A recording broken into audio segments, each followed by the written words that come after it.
Hi, I'm Anna Triponel and I'm here with Malin Helgesen. Thank you for joining. We're here to talk about an easy topic, responsible disengagement. No, of course, not easy. I just finished the foundational video on this topic and was reflecting on the fact that companies really feel, whenever they're working on this topic, that they're caught between many rocks and many hard places. It's not easy. That is for sure, and that's what we're here to talk about. We want to delve into governance, some top tips for companies, and what's ahead. So first of all, responsible disengagement. You can watch the video. Essentially, it means when we are moving away from a business relationship or business relationships, a context, a country.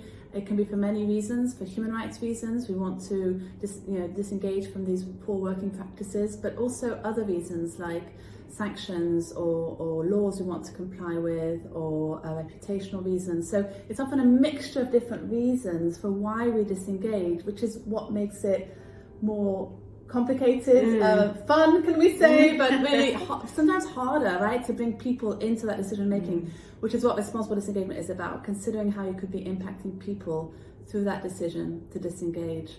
So Malin, tell us more about how companies can navigate this. As you know, Anna, we can never say this many times enough, the importance of bringing in the human rights expertise and the assessment in the decision-making room.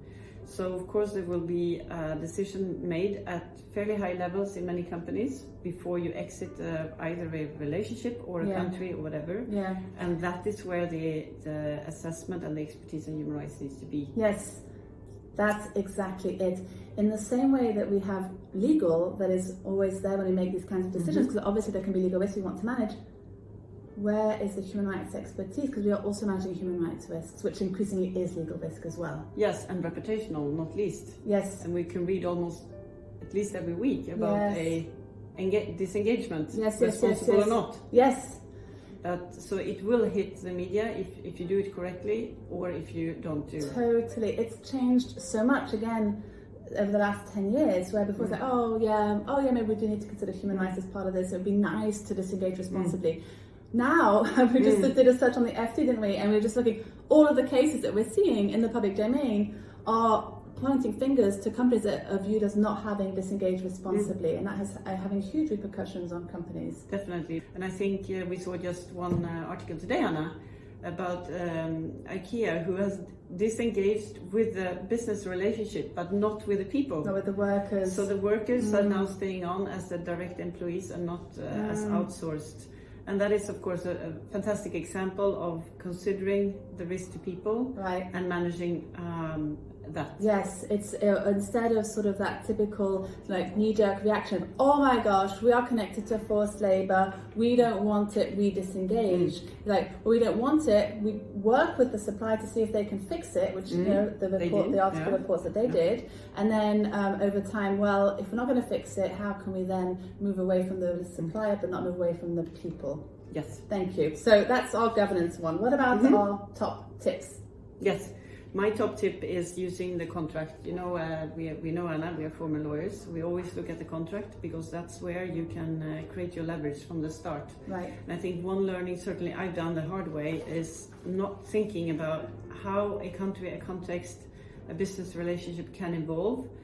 And because when you are starting something new, a new relationship, a business relationship too, you don't want to think about the bad things that can happen. Right. But in today's volatile world, you don't know. Maybe you actually need to exit, or you need at least the leverage in order to be able to fix a problem. Yes. So having that leverage, and so it's so incredibly important to ensure that you have all your toolbox in the contract. Yes. If you need it. Yes. Yes, as you're saying, we don't want to think about the bad things that are going to happen, but in a lot of contexts, we know that it is likely or at least possible. And I know after sort of Ethiopia, Myanmar, China, all of these cases, we've had lots of phone calls from companies like scrambling, oh my gosh, what do we do? And sort of there's a feeling of, well, the responsible disengagement gets built at the point of engagement.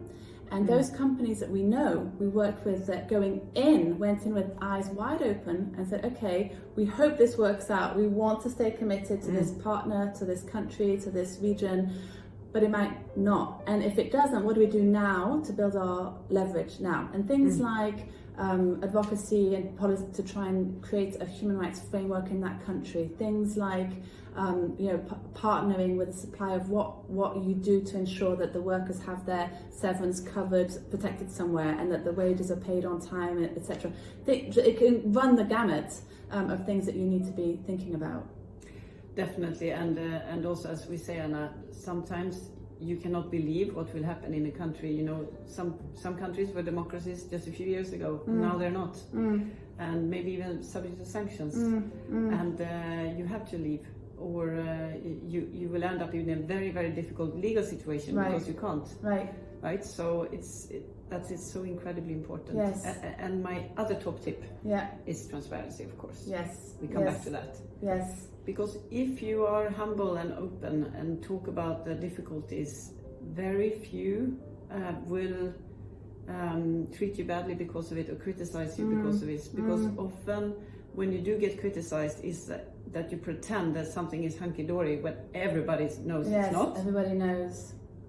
Or you are not seen as credible because you try to hide something. Yes. So just being open in that position, I think, is incredibly important too. Yeah, which is really the beauty of the UN guiding principles, isn't it? And the Human Rights framework is that let's not kid ourselves. Everyone knows the situation is hard, and no one is expecting you to have all of the answers. No one has, but we are expecting that you are open about some of that decision making and that what you're navigating, and then where you landed and how and what you're doing to try and look at the impacts you might be contributing to from that decision of disengagement. It's really evolved, and as you're saying, there's this counterintuitive feeling within companies. The harder it is, the less we want to talk about it, and the less we can engage on it. And of course we understand why, but actually it's the opposite. The harder it is, the more we want to and need to be transparent, the more we can engage. We know that there are legal risks that we need to be considering, but actually it helps the legal risk. Helps the legal risk. Yes. So looking at that legal risk in a slightly broader context is often very, very helpful for the company as well. Yes, rather than having the blinkers of this is what the legal risk is being wide. Taking those off of what are the sources of that legal risk, which actually might mean I take actions that seem like it's not warranted, but actually that is what's warranted to tackle the risk. And I think another top tip I just want to lay on the table is this point of leverage and recognizing that of course you're not going to be able to do it all by yourself.